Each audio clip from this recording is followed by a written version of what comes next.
주님께서 여러분과 함께 또한 사제의 영과 함께 마테오가 전한 거룩한 복음입니다. 주님 영광 받으소서. 그때 11 제자는 갈릴레아로 떠나 예수님께서 분부하신 산으로 갔다.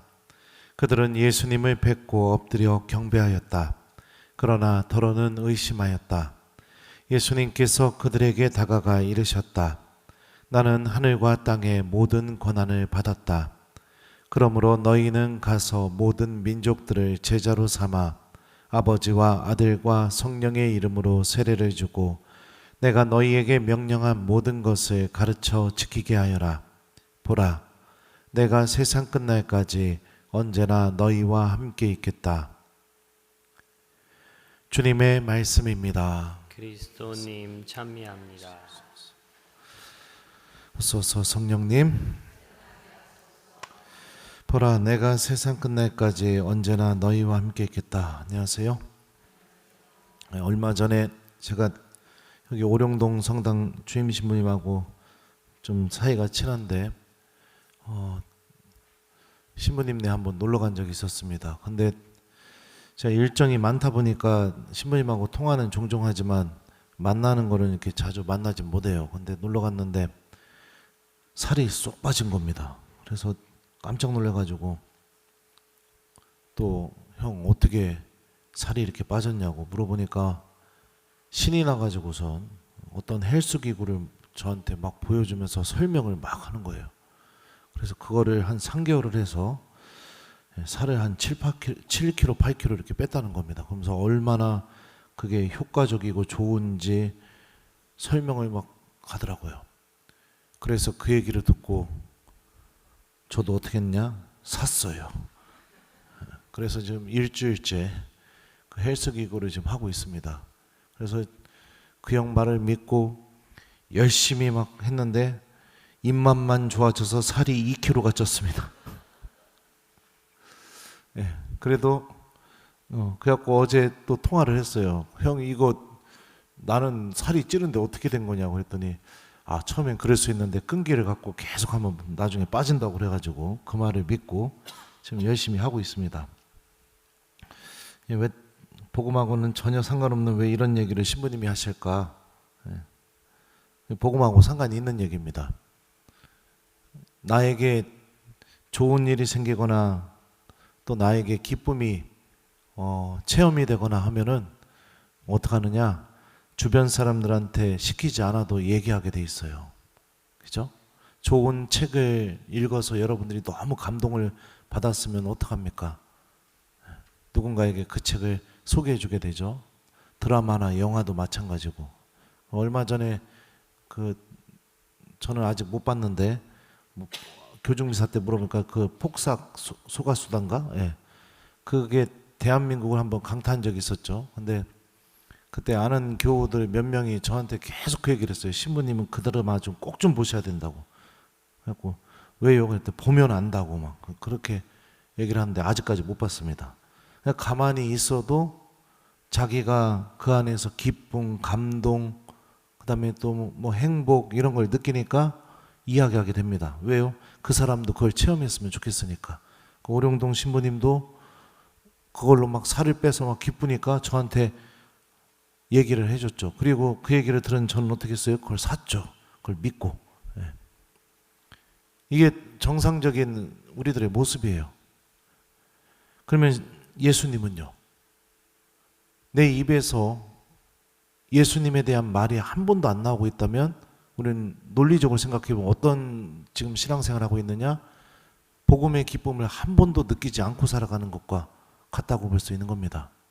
이웃들에게, 내 자녀들에게.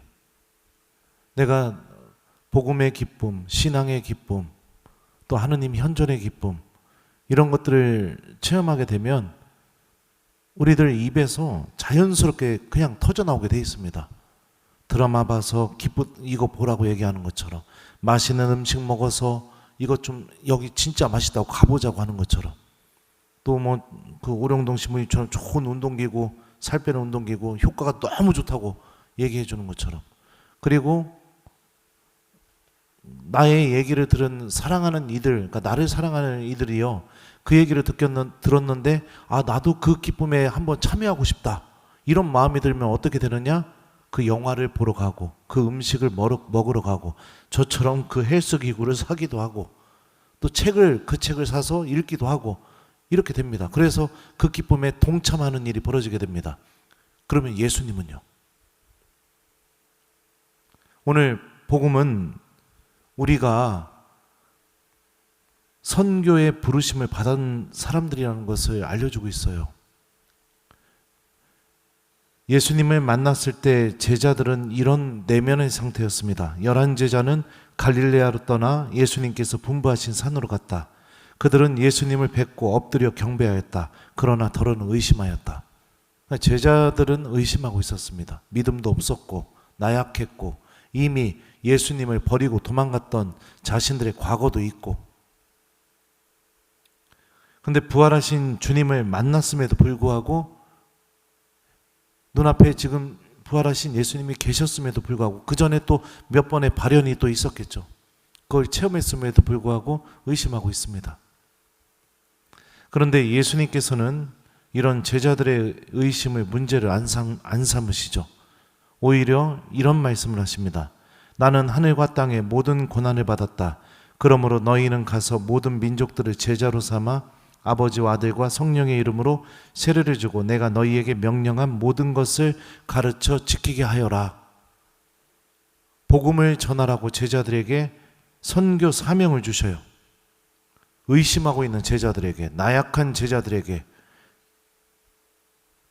복음을 전하래요. 의심하고 있는 사람한테. 예수님은 왜 제자들의 의심을 문제 삼지 않았을까요? 정답은 복음의 맨 마지막 말씀 때문에 그렇습니다. 보라, 내가 세상 끝날까지 언제나 너희와 함께 있겠다. 그러니까 제자들은 의심하고 있는 사람이지만 그 의심하고 있는 제자들과 예수님이 같이 계십니다. 그렇기 때문에 예수님께 문제가 안 돼요.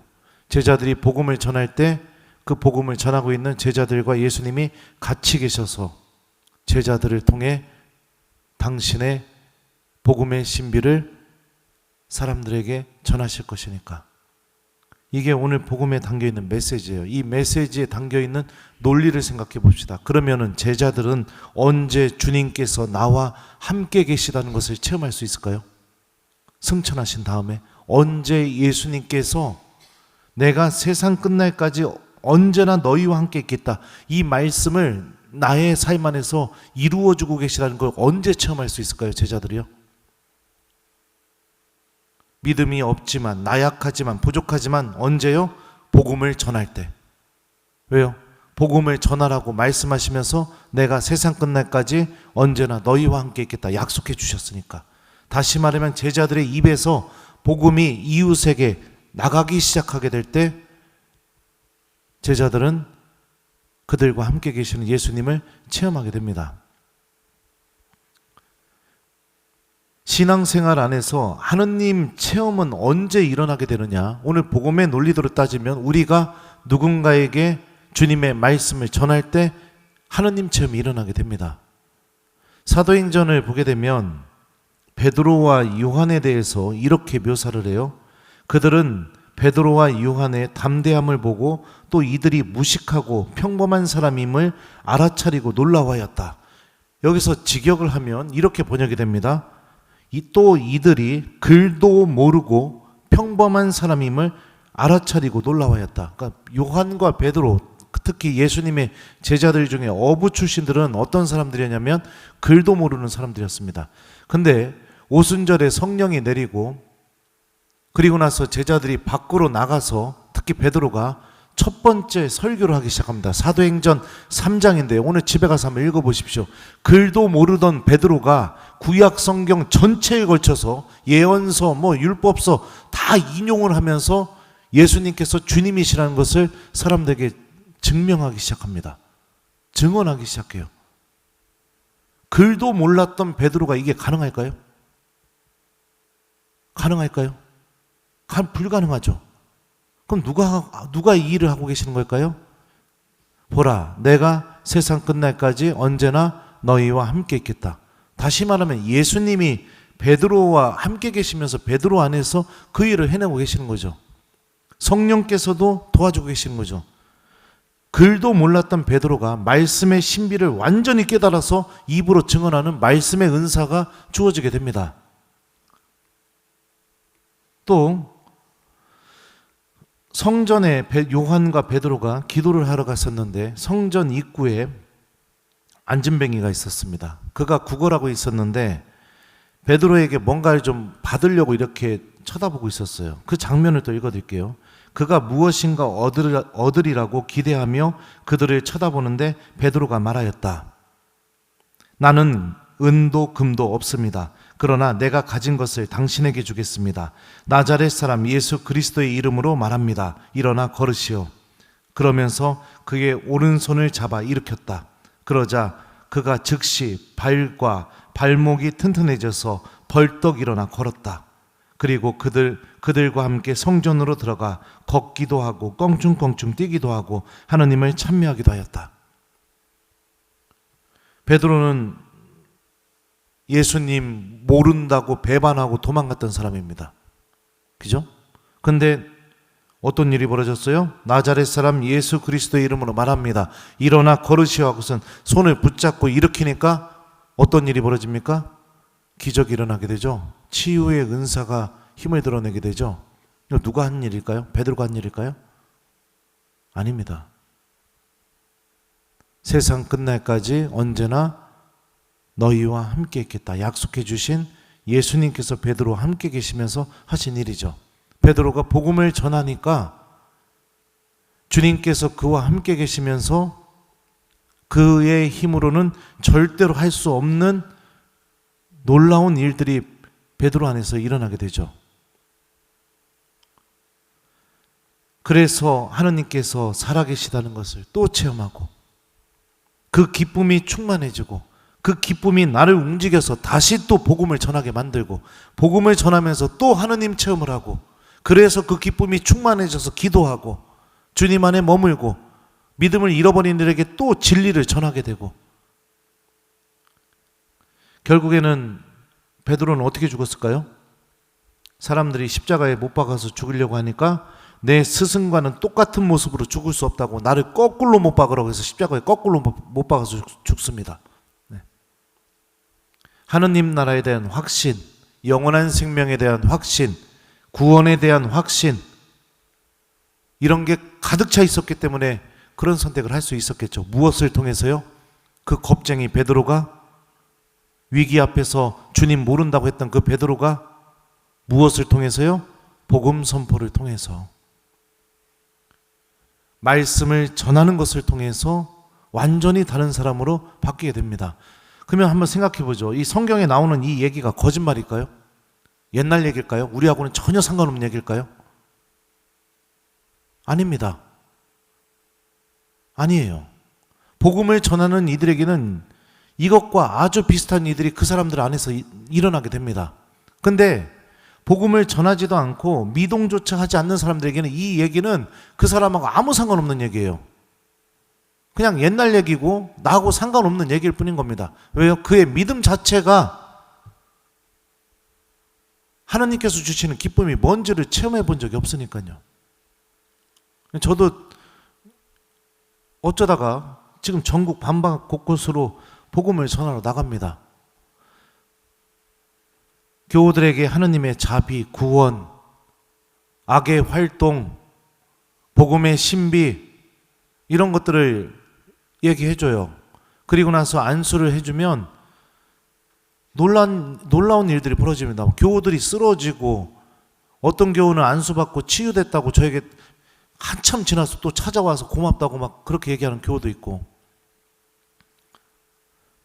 또 어떤 교우들은 악의 지배를 당하다가 그 지배로부터 해방되기도 하고 그런 일들이 벌어져요. 저도 제 손을 처음에 쳐다보고 깜짝 놀래가지고 야 하느님이 나를 통해 일하고 계시는 거야 이런 체험을 이렇게 하게 됐습니다. 멈출 수가 없습니다. 그러니까 거기에서 기쁨이 또 얻어져요. 그러니까 복음이 또 제 안에서 막 살아 숨쉬어요. 또 얘기하게 돼요.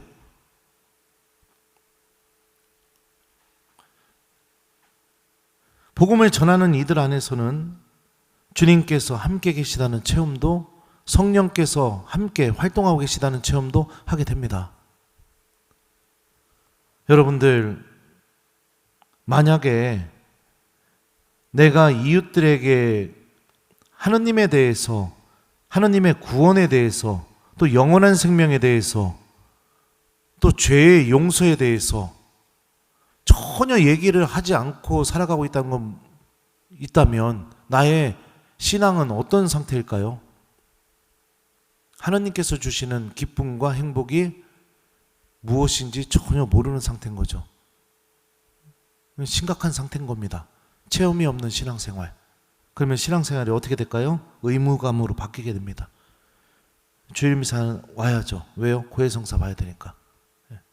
그리고 다음 주 주일까지는 나의 삶 안에 하느님 체험이 없기 때문에 기도하는 삶도 당연히 어렵죠. 주님과 무엇인가를 함께하는 시간을 마련하는 것도 당연히 어렵죠. 체험이 없고 기쁨이 없으니 이 영적인 행복감이 뭔지를 모르니까 선택하는 게 아깝죠, 당연히. 이렇게 되는 겁니다. 오늘 이 독서를 볼까요? 선포하는 사람이 없으면 어떻게 들을 수 있겠습니까? 파견되지 않았으면 어떻게 선포할 수 있겠습니까? 이는 성경에 기록된 그대로입니다. 기쁜 소식을 전하는 이의 발이 얼마나 아름다운가. 그러므로 믿음은 들음에서 오고 들음은 그리스도의 말씀으로 이루어집니다. 우리가 사랑하는 가족들에게 또 사랑하는 친구, 이웃들에게 주님의 말씀을 들려주지 않으면 그들은 절대로 하나님에 대한 믿음을 가질 수가 없습니다. 근데 우리 알잖아요. 신앙이 우리에게 무엇을 주는지. 영원한 생명을 주잖아요. 그 영원한 생명에 대해서 탈락자가 된다는 거예요. 탈락자. 근데 내가 기쁨을 얻어야 내 입에서 이게 터져 나오죠. 신앙의 기쁨이. 복음을 전해 보십시오. 그러면 하나님 체험을 하게 됩니다. 이웃들에게 하나님의 구원에 대해서, 죄의 용서에 대해서, 하나님 나라에 대해서 이야기해 보십시오. 그러면 우리와 함께 계시는 하나님을 체험하게 됩니다. 이건 거짓말이 아니라 제가 직접 체험하고 여러분들에게 확신에 가득 차서 권해드리는 겁니다. 신앙생활이 변화가 일어나게 됩니다. 그리고 내가 가장 사랑하는 이들부터 그 복음의 신비에 참여하게 됩니다. 그 오룡동 신부님이 그 기계 좋다고 하니까 저도 산 것처럼, 이 책 너무 감동적이라면 나도 사서 읽고 그 기쁨에 참여하는 것처럼, 여기 음식 너무 맛있다고 하면 그거 나도 가서 먹어보고 그 기쁨에 참여하는 것처럼, 이 영화 너무 재밌다고 하면은 그 영화 나도 가서 보고 그리고선 돌아와서 추천해준 그 사람한테 전화해서 야 보니까 진짜 재밌더라 그러면서 그 영화 얘기 같이 막 전화로 얘기하는 것처럼. 신앙도 그래야 되는 거예요. 신앙도. 그러므로 믿음은 들음에서 오고 들음은 그리스도의 말씀으로 이루어집니다.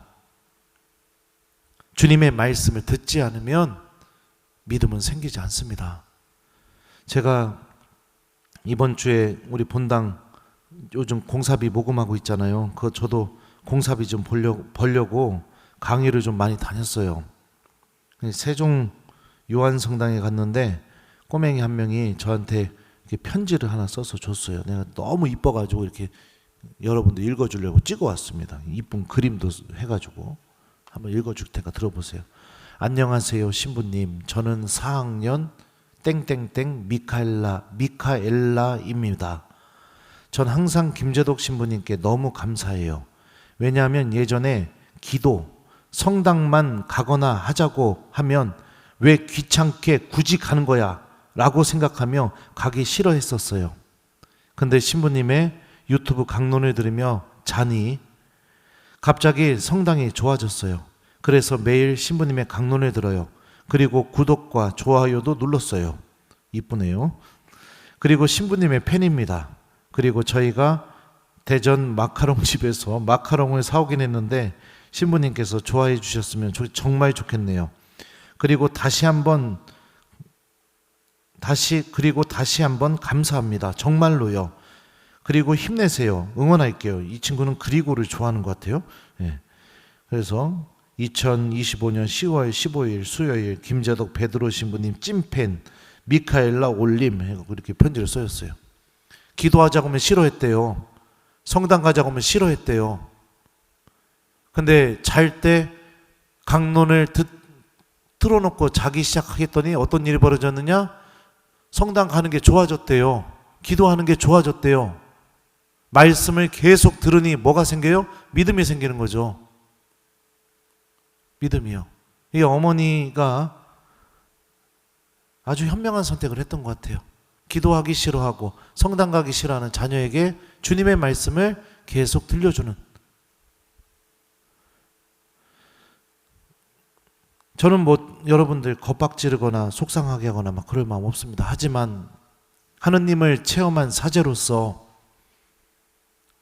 가족들 중에 누군가가 냉담하고 있거나 믿음이 없거나 내가 사랑하는 사람들 또 나랑 친한 친구들 마음이 너무 아프잖아요. 주님이 말씀하셨잖아요. 기름이 준비된 5 처녀는 신랑과 함께 하느님 나라에 들어가고 그러지 않으면 못 들어간다고요. 하느님 나라의 비유들이 다 그런 내용들이잖아요.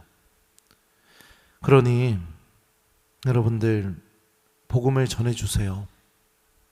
이거는 내가 사랑하는 사람들을 살리는 길이기도 하면서 동시에 나도 신앙의 기쁨, 복음의 기쁨, 하느님께서 주시는 영적인 기쁨, 하느님 현존 체험, 이 모든 게 복음 선포를 통해서 이루어지기 때문에 나를 위한 길이기도 합니다.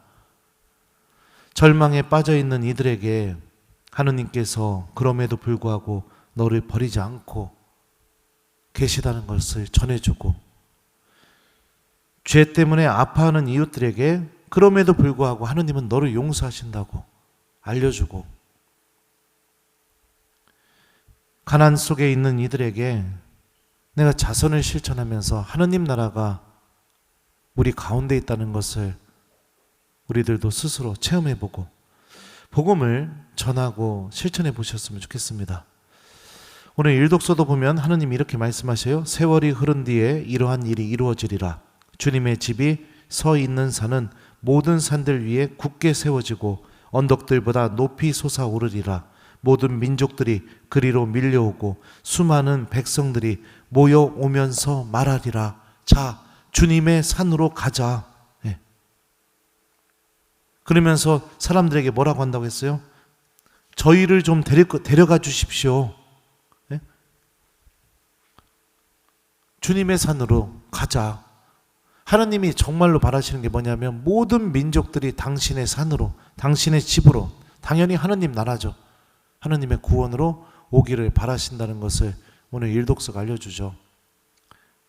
사랑하는 사람이 정말로 뭔가를 바라면 어떡합니까? 가만히 있을 수 있어요? 아니죠. 그거 해줄 수밖에 없죠. 예. 본당 방수 공사해야 되고 에어컨 다 바꿔야 되고. 예. 저도 여러분들 사랑하니까 가만히 있을 수가 없어서 지금 막 다녀요. 이제 돈 벌러. 예. 사랑하니까 그렇잖아요. 가만히 있을 수가 없잖아요. 그러면 하나님은요? 하나님이 이거 원한다는데 하느님에 대한 사랑이 담겨있는 믿음을 소유한 이들은 전하겠죠. 근데 나는 주일 미사 한 대 외에는 아무것도 안 하고 꿈쩍도 하지 않는다. 예, 뭐 비난하고 싶은 마음은 없습니다. 근데 한번 진지하게 그런 나의 모습에 대해서도 생각해 볼 필요가 있죠. 근데 이 모든 것은 그래요. 기쁨을 맛봐야 이게 다 가능해져요. 그러면 기쁨 맛보는 방법도 오늘 주님이 알려주셨어요. 복음 전하라고요. 그러면 내가 너희랑 언제나 함께 있다는 거 체험하게 될 거라고. 이 말씀에 믿음을 두고 여러분들 이번 일주일 동안 가정 안에서 또 여러분들 친구들, 사랑하는 이웃들, 또 여러분들의 일터에서 하느님의 말씀을 실천하고 이웃들에게 하느님의 복음을 전하는 한 주를 보내봤으면 좋겠습니다. 숙제로 드려요. 그래서 일주일 동안 복음을 전해보기 요거를 숙제로 드립니다. 한번 실천해 보세요. 네. 분명히 주님께서 여러분들과 함께 계시다는 것을 체험시켜 주실 겁니다. 보라, 내가 세상 끝날까지 언제나 너희와 함께 있겠다. 아멘.